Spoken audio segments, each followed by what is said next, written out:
In today's video, we're going to break down the slow prone position. Welcome back to 10X Power Up. My name is Steve. So I was asked by one of my viewers to really go over the position.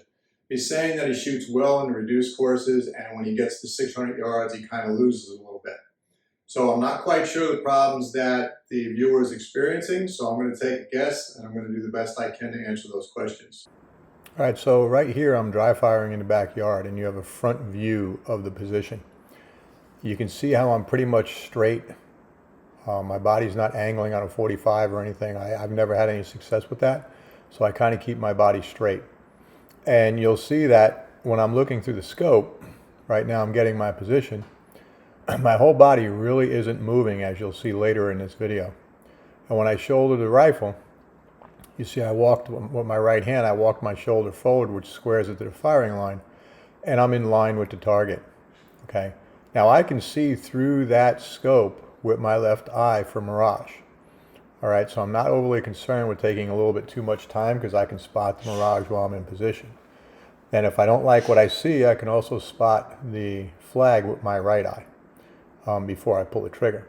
So you can see when I shoulder and unshoulder the rifle, I'm doing the same thing over and over and over. And when I look through the spotting scope, you can see that there's very little movement of my body to get to that scope. It's very, very important, as you'll see later in the video. You can see as I look through that scope, the only thing that's moving really is my head. And when I shoulder and unshoulder the rifle, the only thing that really moves is my right arm. And for the most part, my right elbow drops in the same position. And you can see my support hand, it's just open and relaxed, and the rifle is just being cradled by it. There's no muscle tension in it at all. And then I break the shot and I engage safety. And you can see it here. We're just doing it again.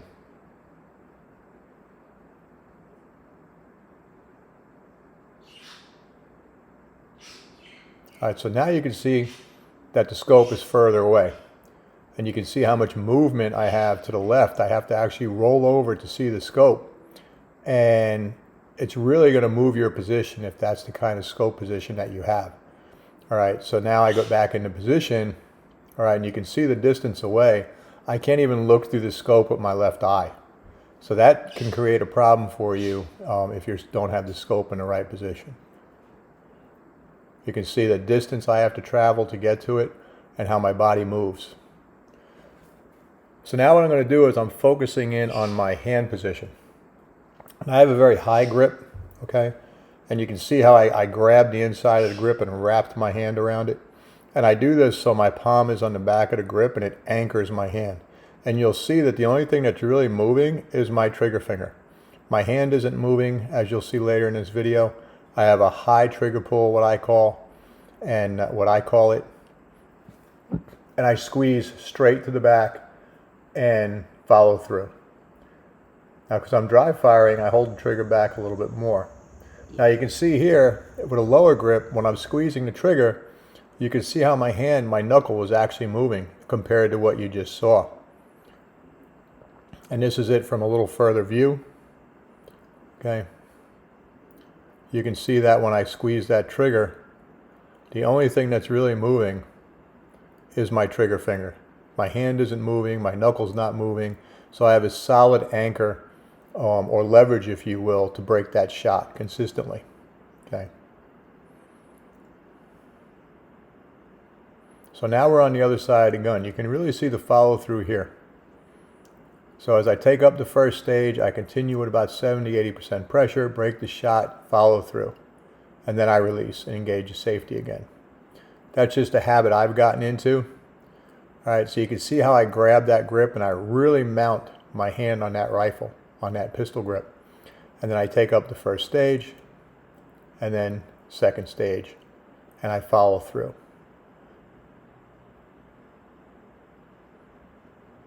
All right, so now we're at the range and I'm actually building my position and we're going to shoot some live fire rounds. And I take a while to do this. We have 3 minutes in our prep period, and if we're using sighters, we have an additional 2 minutes.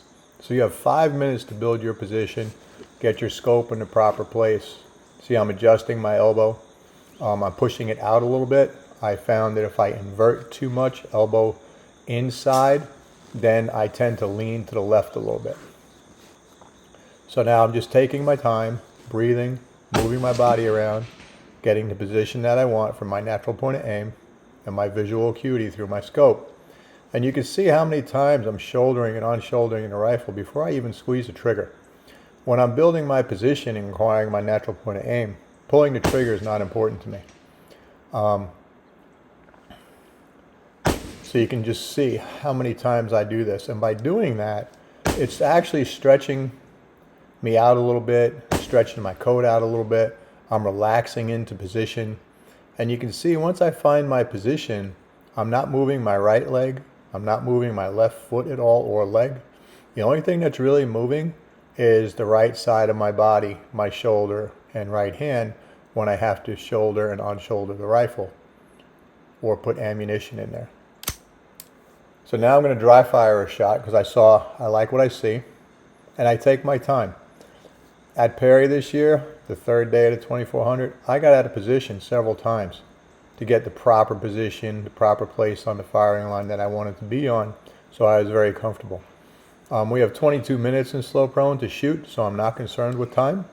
And once you build your position and acquire it, you can shoot pretty fast. So take your time up front to build that position. Okay. You see, this whole exercise here is just building my position. I'm not concerned with shooting any shots right now because we have to make sure that that position is solid. And you can see when I'm looking through my spotting scope that the only thing moving is my head is looking that way. I'm not twisting my body like I was earlier in the video if the scope was too far away. That's something I did very early on when I was a younger shooter. And I learned to get that scope closer so I can see not only when I spot the shot, but when I'm in position, I can also see the mirage. And so now we're going to take some live fire shots. We built our position, and you can see that I get in position exactly the same way. I close my eye when I look through the reticle, then I open it to see where the rifle's pointing. I take up the first stage, second stage, and what's critical here is that you watch the follow through. So the rifle's completely settled out before I release that trigger and re-engage the safety.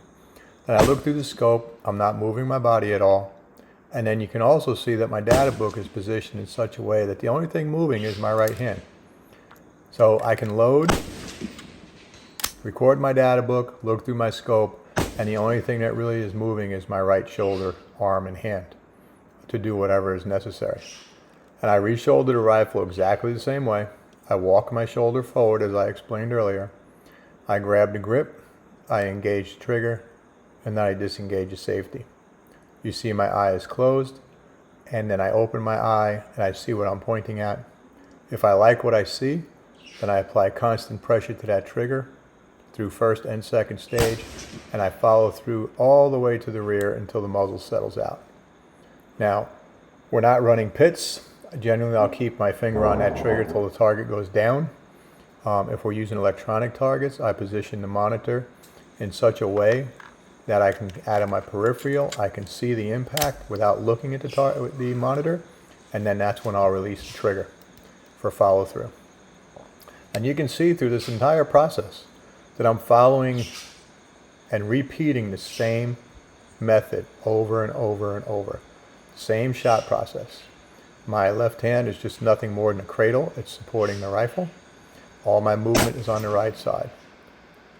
Shot breaks, follow through, I engage the safety, spot my shot, and record my data book.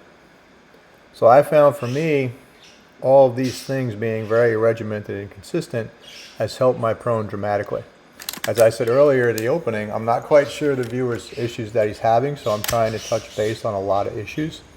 Now, I historically have had a problem with the first 3 or 4 shots where I blow them out left, right, up, down. And I discovered that I'm just not taking enough time to settle out my position. So I'll dry fire an extra few shots even when we're in record time, just to make sure I'm settled out. I'll close my eyes, completely relax, and see where the rifle is pointing. And if I have to make any adjustments, then I'll do it that way from that point on. So take your time, There's no rush to fire these 22 shots, okay? And if you have your scope positioned properly and you're on the right spot in the firing line where I can see the flags with my right eye without moving my head, and I can see through the scope with my left eye without moving my head for the mirage. So if you're there a little bit longer and you see a flag change, you can just wait until you get your condition so you don't miss it. You don't have to break position to look through the scope or break position to raise your head up and see the flags. All right, so sometimes when you get in position and you shoulder the rifle, you would think you're in prone and you never have to double check your position. Everything's going to be the same all the time. That's not always the case because you do have a lot of movement. We're all different sizes, shapes. I may have less than another may have less than me, and somebody may have much more movement than I do. So in this particular case, I was looking through the reticle at the target, really didn't like what I saw, so I re-engaged the safety, on-shouldered the rifle, and then remounted the rifle and reacquired my sight picture. It took me a couple times to get to see what I wanted to see. The first time I was pointing to the left, so I on-shouldered the rifle, and then when I re-shouldered the rifle, I was still off the target. So sometimes just by shouldering, on-shouldering and re-shouldering the rifle, you can rebuild your position very easily. And that's what happened in this particular case. I didn't like what I saw twice. The third time I put the rifle on my shoulder, I liked what I saw and I broke the shot. So don't be afraid to put that rifle down if you don't see what you want. And as time goes on, if you're a new shooter, you're actually going to feel your body start to tension up sometimes, trying to hold position. And if you relax, you're going to find that your muzzle is completely off your target, if not a target or two right or left. So don't be afraid to put that rifle down. Be completely relaxed when you break that shot.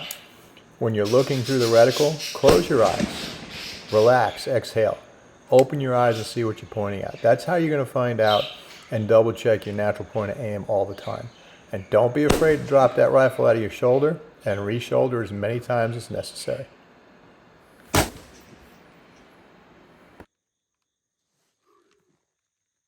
So I hope you found this video helpful.